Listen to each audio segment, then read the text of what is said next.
Wala daw cash o cash deposit. Tama po ang dinig ninyo. Walang cash sa bulsa o kahit sa bangko. Kung biro man ito, hindi ito nakakatawa. Dahil kung walang cash o cash deposit, ang tanong, paano umikot ang pera? At kung walang laman ang bangko, paano lumaki ang yaman?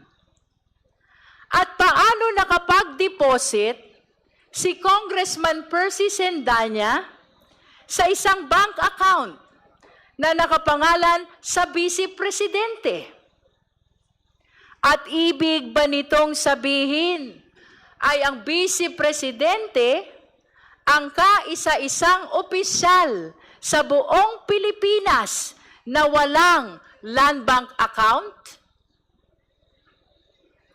At iyan ang mga tanong na iniwan ng SALN.